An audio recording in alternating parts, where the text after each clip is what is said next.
اعوذ باللہ من الشیطان الرجیم، بسم اللہ الرحمن الرحیم۔ سورہ روم کی چند آیتیں پڑھ رہا ہوں۔ وَمِنْ آيَاتِهِ أَنْ خَلَقَكُم مِّن تُرَابٍ ثُمَّ إِذَا أَنْتُمْ بَشَرٌ تَنْتَشِرُونَ۔ اللہ کی نشانیوں میں سے ہے کہ اس نے تم کو مٹی سے پیدا کیا، پھر اب انسان بن کر چلتے پھرتے پھیل رہے ہو۔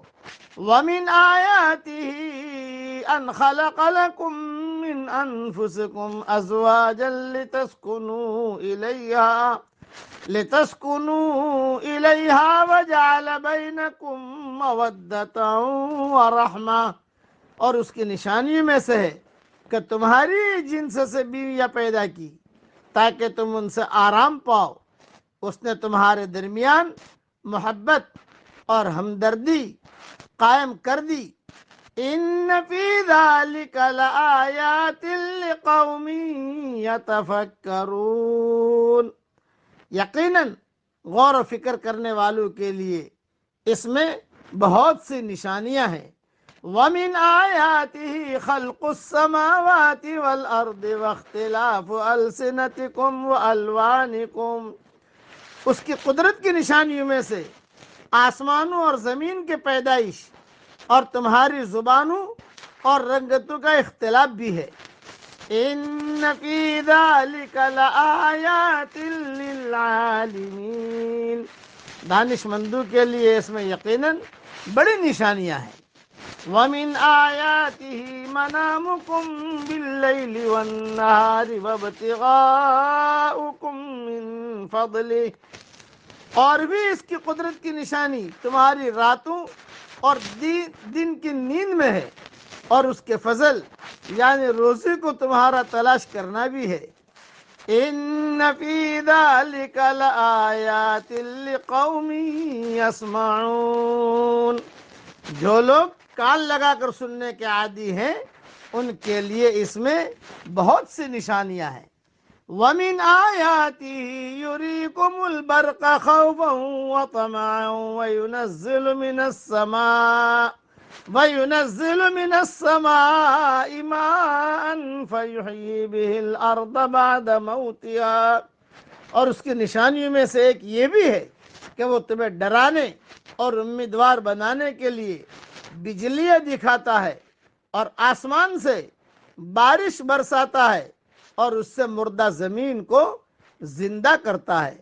ان فی ذالک لآیات لقوم یعقلون، اس میں بھی عقل مندوں کے لیے بہت سی نشانیاں ہیں۔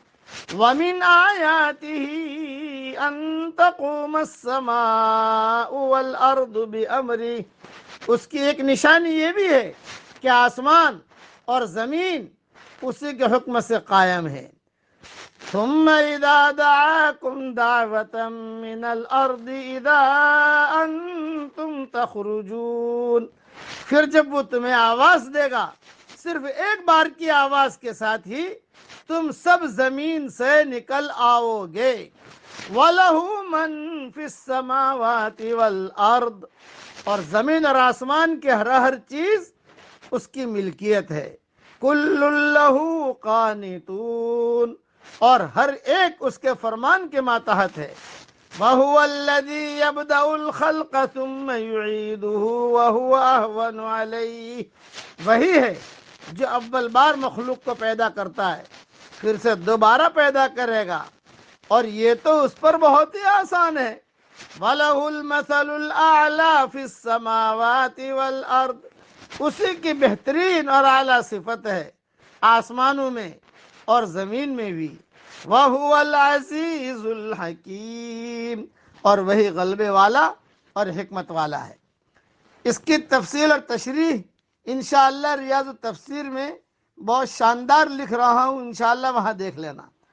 مطلب یہ ہے کہ اگر مرد اور عورت کی جنس ایک دوسرے سے مختلف ہوتی، مثلاً عورتیں جنات یا حیوانات میں سے ہوتی، تو ان سے وہ سکون کبھی حاصل نہ ہوتا جو اس وقت دونوں کے ایک ہی جنس سے ہونے کی وجہ سے حاصل ہوتا ہے۔ بلکہ ایک دوسرے سے نفرت اور وحشت ہوتی۔